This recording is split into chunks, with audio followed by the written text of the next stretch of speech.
We can't wait no longer. It's time for Survivor Series predictions, man. Let's dive right into it because there's a lot I gotta talk about. We just gonna start with the men's War Games match. Man, I got to, bro. It's official. After 18 months, Randall Keith Orton is coming back. And he's teaming up with Cody Rhodes, Jey Uso, Seth Rollins, and Sami Zayn to take on the Judgment Day and Drew McIntyre. I am hyped for this match. Now, as far as who wins, I got a little theory here, a little twist, wild card, right? Now, I've seen some people upset that they announced Randy's return.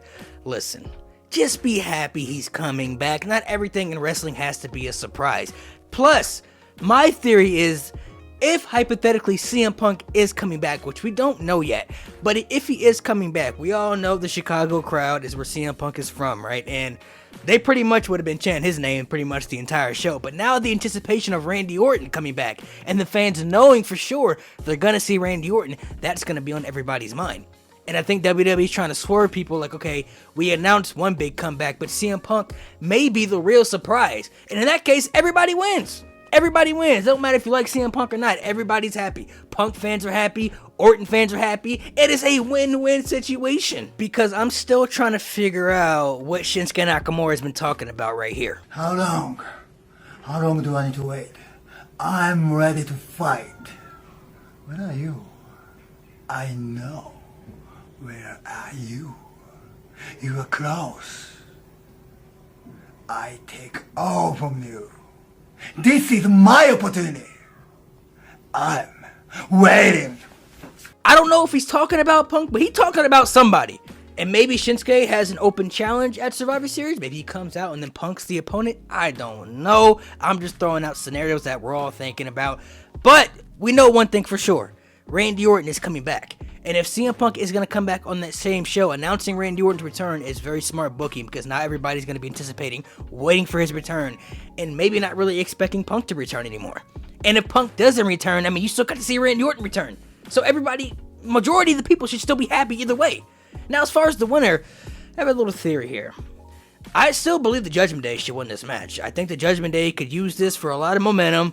But with Randy Orton's comeback, more than likely, they're going to lose. But throwing out a scenario, I would love to see Randy come in this match, but turn on Cody in the match. Because babyface Randy Orton is cool, but I love heel Randy Orton the most. Plus, he still got issues with Jey Uso. Y'all saw Jey Uso's reaction when they announced Randy Orton was going to be, the fifth member. He was a little skeptical, like, oh, man. Because last time we saw Randy Orton, he got beat up by the Bloodline. We ain't seen him since, 18 months ago. So it's like, Jey Uso a little hesitant, like, I don't know about Randy. Randy's a wild card. You never know what he's thinking, right? But I think it would be a major swerve if Randy comes back. He's going to get the big pop, the big reaction. But the shock factor, if he RKOs Cody and then helps Judgment Day win, not saying he has to join the group, but that could be a big feud for Cody leading up to WrestleMania to get back to Roman right there. That's honestly what I would like to see happen. I really would love to see that happening. And I'm not going to throw that scenario out there. You know what, man? I'm sticking with that, actually. Forget about it. The Judgment Day is winning because Randy Orton is going to turn on Cody in the match, RKO him, and that's going to allow the Judgment Day to win and possibly even allow Damian Priest to cash in that Money in the Bank and win the world title on Seth Rollins. I'm sticking with that prediction because I was thinking about a what-if scenario, but you know what? I don't care. I'm sticking with it. That's happening. Now let's dive into the rest of the show, right? We got Carlito versus Santos Escobar. I actually like that this match is on the card. The LWO breakup has been an interesting story for SmackDown with Rey Mysterio being out with the injury and everything. So, I'm actually going to go Santos with this one, man. I think Santos gets the dub. I was kind of hoping that maybe Joaquin Wilde and Cruz del Toro would go back with him and they would form, Legado del Fantasma. But I got a crazy theory. What if Humberto Carrillo and Angel Garza, they're in NXT, but what if they come down back up to the main roster and they side with Santos? And now that's Santos' new group with Garza, Humberto, and, now you got Santos as the leader versus the new LWO, I guess you could say. Plus, you could bring down Elektra Lopez, too. Like, she was an original member of Legado del Fantasma, and they didn't bring her down during the draft. So, even though she's with Lola Vice about to get the big push in NXT. So, Elektra Lopez really, honestly, don't really need to be there, if you ask me, because Lola Vice about to get the push up here, and Elektra Lopez could use something. So you bring her back, put her with Santos, and then you have Garza with Humberto alongside of him. Man, I'm saying that's a new legato right there. That could be fire. I think Santos gets the dub here because I think something like that's gonna happen. Zoe Stark and Rhea Ripley is gonna be a banger, man. I got Rhea Ripley winning. I don't think they're ready to give Zoe Stark a world title push just yet. This is more of like I guess an experiment type thing to see if she could really hang with, you know, a top star like Rhea Ripley, which I definitely think she can. I think Zoe Stark is going to show out, and she's going to really showcase what she really can do in the ring, and I think she's going to be able to really show a lot of people that nah, she's for real, man. So I got Rhea retaining though. Listen, I don't care what nobody says. After this match, y'all gonna have to respect The Miz whether you like him or not. The Miz disrespect, it's still mind-blowing. It's still happening till this day. I don't understand it. The Miz is really like that. He is a future Hall of Famer. He has proved himself time and time again. And you have two of the best Intercontinental Champions ever going at it. This is the most match I'm excited for. Like, I'm excited for this match more than any match on the show. Gunther doesn't have bad matches, and The Miz has really been cooking lately in the ring, you know, adding new, you know, stuff to his moveset. But The Miz, I feel like, just gets overlooked so much, and facing somebody like Gunther, you know it's going to be brutal. Gunther's going to chop this man to death. He's really going to, you know, beat down The Miz heavily, but The Miz is going to show that he can hang with the best of the best once again. And I have Gunther winning, retaining the championship, but The Miz is going to get a lot of respect Saturday. The women's War Games match, I got the baby faces winning. I got Bianca, Shotzi, Charlotte, and Becky winning.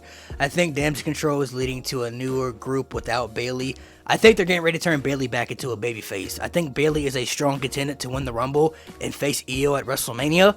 So I think they're slowly starting to kind of build up that process with this new group, because I'm not sure if Dakota's going to be in the group, but you have Asuka, Io, and Kyrie together. Those three together are lock-in for sure. And those three together could honestly be their own group. They don't really need Dakota a part of it, if I'm being honest. Like, you know, Dakota could be in the singles division again. She could do something else. But those three right there, I mean, those three women together, that's going to be a problem for the division. And I think they're slowly starting to lead to that. I think maybe Bayley once again gets the pin because she gets pinned in most of her matches, and maybe that's, you know, starts a lot of the friction because she's constantly lost a lot of matches for Damage Control. Like, a lot of people really haven't forgot about that.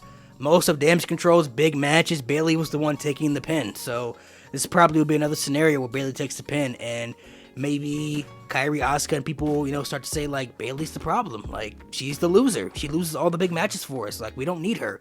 And I think that's where they start to push her out. And then we get the babyface Bayley, because she's been starting to grow her hair back out again. So I'm assuming she's going to start doing the ponytail stuff again. At least that's what I hope. I loved babyface Bayley. So I think they're going to start going back into that route. But this has so much potential to be pay-per-view of the year, bro. I mean, if Punk and Orton come back on the same night, plus with the matches they already have lined up, oh my gosh, bro. Survivor Series could be the most epic Survivor Series ever. Like, ever. This show is looking so great, man. It's really hard for them to fumble this. If WWE somehow fumbles this show, I honestly don't even know how to react to it. It's literally impossible. It's like, this is the perfect matchup you could possibly have for a Survivor Series this year. This show right here should do nothing but cook.